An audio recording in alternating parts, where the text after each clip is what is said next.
Assalamualaikum warahmatullahi wabarakatuh, sahabat Galeng Horor. Kembali lagi bersama aku Andi. Kali ini aku bakal ngebahas mitos-mitos yang ada di salah satu bangunan di daerah Pulau Jawa ya. Tepatnya itu Menara Saida. Memang beberapa waktu lalu kita pernah juga nih ngebahas tentang Menara Saida ya, beberapa mitos yang ada di Menara Saida. Tapi kali ini spesial untuk viewers Galeng Horor, aku bakal ngasih visualisasi tentang sosok yang ada di sekitaran Menara Saida. Jadi kalau kemarin kita hanya ngebahas tentang mitos-mitos yang ada di Menara Saida, ntar aku bakal ngasih visualisasi sosok apa sih yang ada di Menara Saida.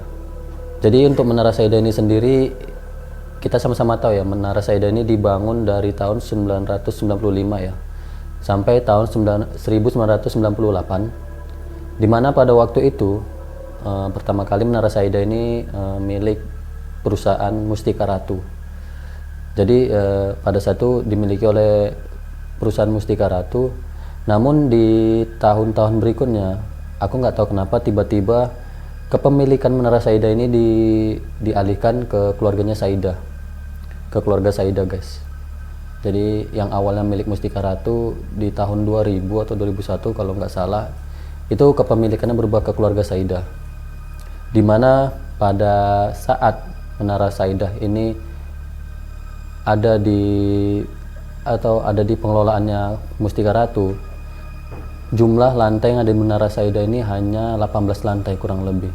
Namun ketika beralih kepemilikan ke keluarga Saida, mendadak Menara Saida ini dibangun atau ditambah menjadi 28 lantai totalnya. Jadi yang awalnya 18 lantai ditambah 10 lantai.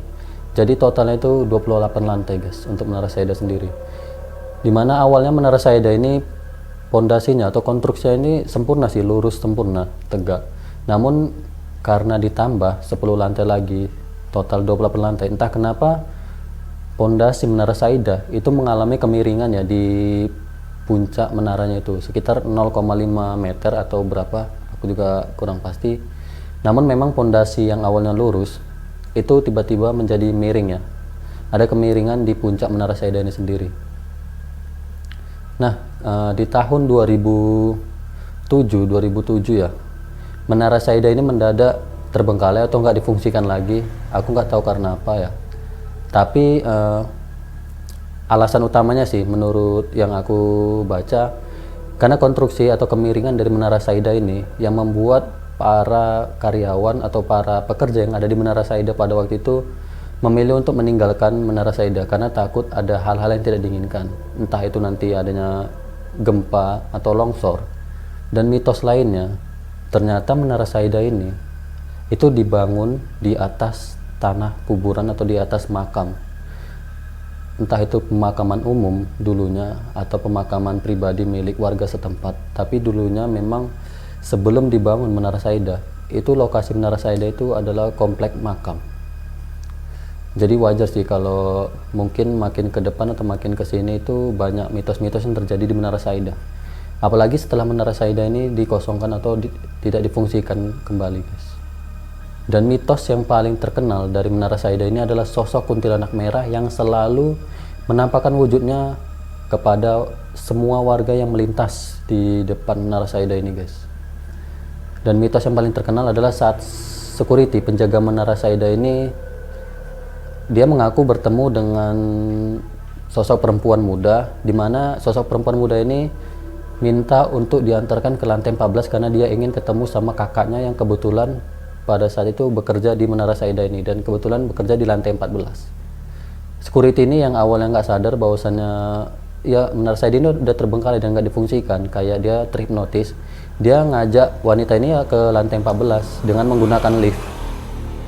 Namun kalian tahu nggak, sewaktu mereka tiba di lantai 14, sewaktu pintu lift terbuka, jadi posisi security ada di depan, perempuan itu ada di belakang. Pada waktu pintu lift terbuka, perempuan yang tadi ada di belakang security itu tiba-tiba menghilang tepat setelah pintu lift di lantai 14 ini terbuka guys. Dan banyak mitos-mitos dan kejadian langka lainnya yang terjadi di Menara Saida, seperti lampu yang selalu hidup atau mati sendiri, ada orderan gaib dari apa ya, pihak ojol, mereka mengaku selalu mendapat orderan gaib dari Menara Saida.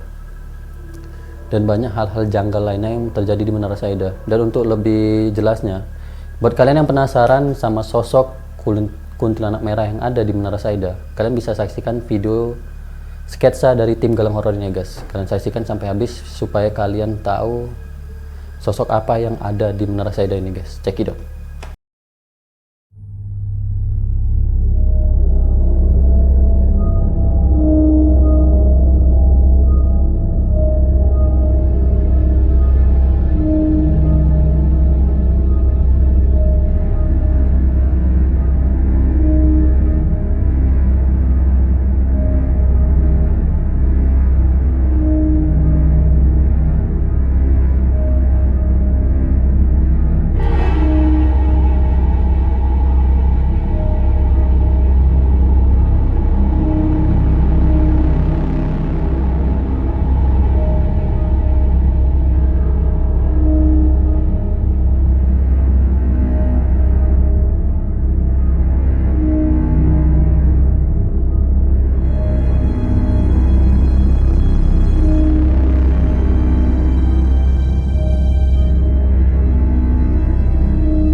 Nah, oke guys, itu sketsa sosok kuntilanak merah yang ternyata mendiami Menara Saida. Gimana menurut kalian? Auranya gimana? Kalau aku lihat sih auranya benar-benar mencekam, kayak penuh aura dendam sih kalau aku lihat. Wajar kalau dia selalu menghantui semua orang yang lewat di depan Menara Saida. So, untuk kedepannya, kalian pengen kami ngebahas apa lagi? Aku bakal ngevisualisasikan lokasi-lokasi yang kalian pengen sampaikan ke aku atau ke tim Galang Horor. Ntar bakal kita visualkan di channel Galang Horor. Itu aja dari aku. Terima kasih. Assalamualaikum warahmatullahi wabarakatuh.